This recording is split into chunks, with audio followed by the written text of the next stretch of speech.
What's going on, Crimson Tide fans? Chris Daughtery here with the Alabama Football Report by Chat Sports. Before we get into today's show, just want to congratulate former Alabama running back Mark Ingram for being inducted into the Alabama Sports Hall of Fame over the weekend. You know, he was Alabama's first Heisman winner, was also a part of that 2009 national championship team. So go ahead and spam your 22s in the comment section for me of today's video. And while you guys are doing that, I've got another question I want you guys to answer as well. Should Heisman winners for Alabama, obviously, should they get statues like those national championship coaches that Alabama has had over the years? Type Y for yes or N for no in the comment section of today's video. I have the absolute perfect place I think you could put those Heisman statues. You know, you got the coaches' statues right there on the Walk of Champions. Then they kind of have some trees right behind them. And then you've just got an open lot, you know, with nothing but grass that nobody really does anything. I think you could put those Heisman statues right behind those, coaches' national championship statues that you have. So let me know what you guys think in the comment section. Should those Heisman winners for the Crimson Tide get statues of their own? Let me know what you guys think in the comment section of today's show. All right, so coming up on today's show, Saturday Down South writer Connor O'Gara broke down 5 numbers that the anti-Kalen DeBoer crowd just absolutely loves to ignore. Kalen DeBoer obviously is coming off his first season as Alabama's head coach, where the Crimson Tide went 9-4 if you include that bowl game loss to Michigan as well. They definitely had some ups and downs through year one, but these numbers, I think, very good job here from Connor O'Gara, pointing some of these things out, because I think, there are a lot of people who are very high on Kalen DeBoer in this Alabama coaching staff, but we all know that the negative people always speak louder. So I'm speaking straight to those negative people here on today's video. The first number that I want to bring up today, or I guess Connor O'Gara brought up in his article for Saturday Down South, is 0.833. This is Kalen DeBoer's winning percentage versus top 25 teams. And if you look over the past couple of years here, Kalen DeBoer is also 6-1 versus AP top 10 teams as well. So when, Kalen DeBoer is going up against some of the better coaches in college football, he's usually going to win those games. You look at the breakdown here, the top 10 coaches, active FBS head coaches with winning percentages versus top 25 teams, minimum of 15 games. You've got Kalen DeBoer sitting there at number 1. He is the best coach when going up against really good opponents. Ryan Day even, they just won the national championship at Ohio State. He's even got a lower number. Marcus Freeman, 70% winning percentage there. And then Kirby Smart, Dan Lanning, they're right there in the middle at 4 and 5. Dabo Swinney as well there at 6. So when you're talking about Kalen DeBoer, and if your confidence level in him being able to beat some of the best teams in the country, especially here in the SEC, Kalen DeBoer, nobody is better than him going against top 25 teams. All right, the second number here is 0. This is the collective wins that Dan Lanning, Steve Sarkisian, Brian Kelly, and Kirby Smart have against Kalen DeBoer. Kalen DeBoer is 7-0 against those 4 coaches that I just mentioned there. Dan Lanning is 0-3 against Kalen DeBoer, as well as that Big Ten championship game that Kalen DeBoer won a couple years ago at Washington. Steve Sarkisian is 0-2 against Kalen DeBoer. Obviously, Washington beat Texas in the college football playoffs a couple of years ago. And then this year, Kalen DeBoer got his first crack at both Brian Kelly and Kirby Smart.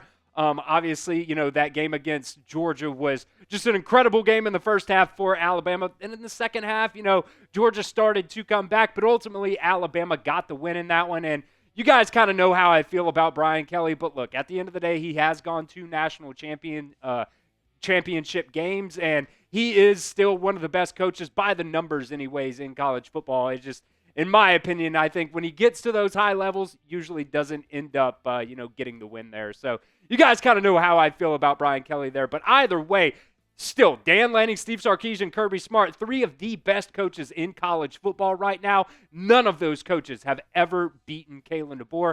I think your confidence level should be pretty high in what Alabama has in Kalen DeBoer.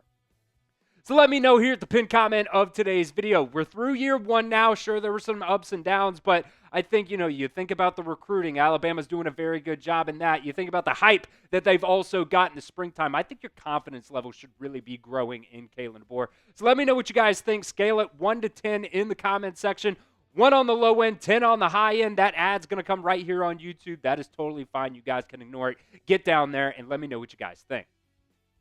All right, the third number that we got here is 28.1. If you take away the non-offensive touchdowns, that was Alabama's average points scored per SEC game in 2024. And that was good also for number one in the SEC. And that was year one in this system with an inconsistent quarterback, a mid by Alabama standards offensive line. If somebody asked me, hey, who do you think scored the most points per game in SEC play in 2024? I probably would have went out there and said it's probably either Texas or Ole Miss probably. Nope, it was Alabama. So if you can get any kind of consistency out of the quarterback in 2025, this offense can be extremely dynamic and explosive, and I think the defense is going to be even better. But we'll talk about the defense here in just a second. But today's show is presented by Fanatics. Want to give a shout out to them. You guys can go over to chatsports.com/Alabama jersey and get up to 30% off right now on some Alabama jerseys. They've got customizable jerseys for you guys. You guys can get the crimson, you can get the white. If you're looking for a player and they don't have their jersey on there, that's the best way to use the customizable feature there. They've also got alumni jerseys that you guys can check out as well. So just go over to chatsports.com/Alabama jersey, and you guys can get up to 30% off today. That link is going to be in the comment section and the description of today's video. There should also be a little clickable link over there in the corner for you guys as well. All right, the fourth number here is 17.4.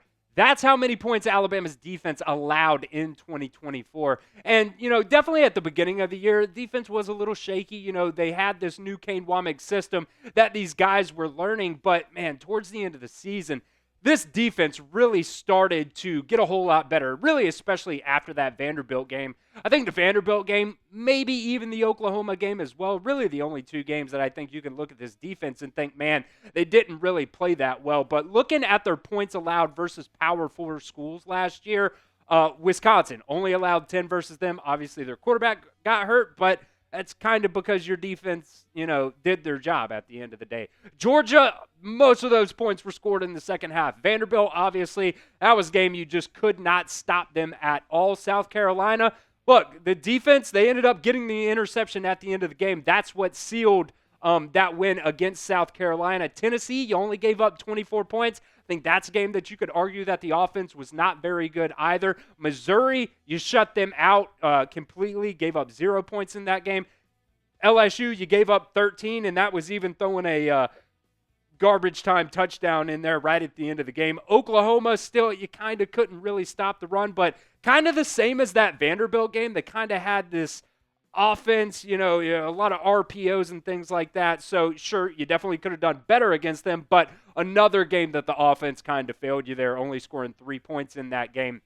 The Auburn game, you only gave up 14 points in that game, and as bad as the offense was against Michigan, the defense did as good of a job as they could. All these games combined only allowed 17.9. That was the average there for Alabama's defense. So that is still really, really good. And if this defense can go into next season, they didn't really lose a lot of players. They lost Jahad Campbell and Malachi Moore. I think that's it on the defensive side of the ball to the NFL draft. So, this defense, I think, going into year two under Kane Womack is going to be really, really good. And I think at the end of the day, it's just all going to come down to Alabama's offense in 2025. So let me know here at the comments or in the comment section of today's show, what side of the ball do you guys trust more? Type O if you trust the offense more, or type D if you trust the defense more. All right, the last number we're going to talk about today is $60 million. That is what Kalen DeBoer is still owed after the 2025 season. That would be his buyout if Alabama were to end up letting him go after the 2025 season. And, a lot of people aren't going to like this, but there isn't much that Kalen DeBoer could do outside of some major scandal that would actually get him fired after the 2025 season. I get it. The standard and, the expectations for Alabama football are extremely high. But if you miss the playoffs again, people are no doubt going to be calling for Kalen DeBoer to get fired. But the reality is he could still probably go like 8-4 in the regular season, miss the playoffs, and he still won't be fired. Is he on the hot seat? Absolutely, for sure. But, as much as a lot of people really like to think that Alabama is just made out of money, they could absolutely not afford to do that. So frankly, even if his buyout was somewhere around like $20 million or something like that, you do not have, or you would literally have to have a 2024 FSU type of season for Greg Bird to even consider that. So no matter what you think about Kalen DeBoer right now, you might as well just go ahead and buy in, jump on the bandwagon, because he is going to be around for at least a couple more seasons. That is even if, he doesn't do a very good job for the next couple of seasons, which I think he's going to do a great job for Alabama in the next couple of seasons. So you might as well buy in, because ultimately you'll be on the right side of history when he ends up winning his first national championship with the Crimson Tide. Make sure you guys are subscribed right here to the Alabama Football Report. We've got plenty of news and rumors for you guys. We're going right into the middle of recruiting season right now, so we'll keep you guys up to date on that. It's youtube.com/@RollTideTV.